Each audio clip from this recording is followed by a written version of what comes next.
நான் சொல்கிறேன், விஜயகாந்த் 3வது அணி வைத்து வீணாக போயிட்டார்.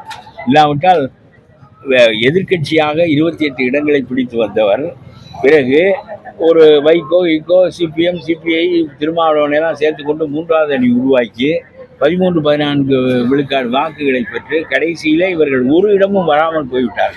அது மாதிரியான முயற்சியை விஜய் மேற்கொள்ளக்கூடாது. விஜய் இந்த ஏஜென்ட்டுகளிடம் யோசனை கேட்பதை விட வேண்டும். இவங்கெல்லாம் பணத்துக்கு யோசனை சொல்கிறோம். அன்புமணியவே முதலமைச்சர் ஆக்குறேன் என்று சொல்லிவிட்டு வந்தவன் இப்பொழுது விஜயை முதலமைச்சர் ஆக்குறேன் என்று சொல்வதற்கு இங்கே வந்திருக்கிறான். அன்புமணியை ஆக்கி விட்டானா? ஆகவே நாம் யோசித்து பார்க்க வேண்டும். அரசியலில் நாம் வயது நிறைய இருக்கிறது. முதல் படியில் நடக்காவிட்டால் 2வது படியில் நடக்கட்டும். முதலில் நாம் ஊன்றிக்கொண்டு ஒன்றும் இல்லாமல் போய் கமல் கட்சியை போல தொலை தெரியப்படுகின்ற நிலைமை ஏற்பட்டு விட்டால் வீணாக போய்விடும். நான் ஒரு பேச்சுக்கு சொல்கிறேன். நான் அதில் அவருடைய போக்குப்படி அரசியல் நடத்துகிறார். ஆனால் இவர் ஒரு மோசமான தோல்வியை சந்திக்க நேர்ந்தால் பிறகு வீணாகி. அதனால் நான் சொல்லுகிறேன், 2 அணி தான் இருக்க வேண்டும். ஒன்று ஸ்டாலின் வேண்டும் என்று சொல்லுகிற அணி, இன்னொன்று எடப்பாடி தலைமையில் உள்ள ஸ்டாலின் வேண்டாம் என்று சொல்லுகிற அணி. இந்த அணியில் எல்லாரும் வேண்டாதவர்கள் எல்லாம், திமுக வேண்டாம் என்று நினைக்கின்றவர்கள் இங்கே தான் இருக்க வேண்டும். தவிர வாக்குகளை பிரிப்பதோ கொள்வக்கூடாது. இந்த அண்ணாமலை வெட்டி கழகம் செய்கிறார்.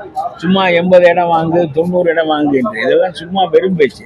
என்ன சும்மா போனதெல்லாம் ஓபிஎஸ் விட்டு ஓட்டு, இபிஎஸ் விட்டு ஓட்டு, அப்புறம் பாமக விட்டு ஓட்டு, எல்லாத்தையும் சேர்த்து ஏன் ஓட்டுன்னு சொல்லி கொண்டு அதெல்லாம் நடக்காது. உங்களுக்கு உண்மையான நோக்கம் திமுகவை வீழ்த்துவதாக இருந்தால் என்ன, உங்களுடைய அளவு தெரிந்து இடத்தை பெறுங்க.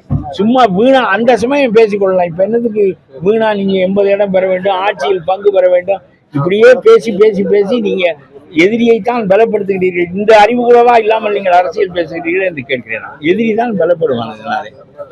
இந்த நாட்டிலே கூட்டணி ஆட்சி ஒப்புக்கொள்ள மாட்டார்கள். கருணாநிதி மைனாரிட்டியாக இருந்தபோது கூட இந்த நாட்டில் கூட்டணி ஆட்சி வரவில்லை. எவனோ நல்லதோ கெட்டதோ அவன் ஒன்றாக இருந்து கெடுக்கட்டும் அல்லது நூற்கட்டும், அதெல்லாம் வேறு. ஆனால் கூட்டணி ஆட்சி சரியாக வராது.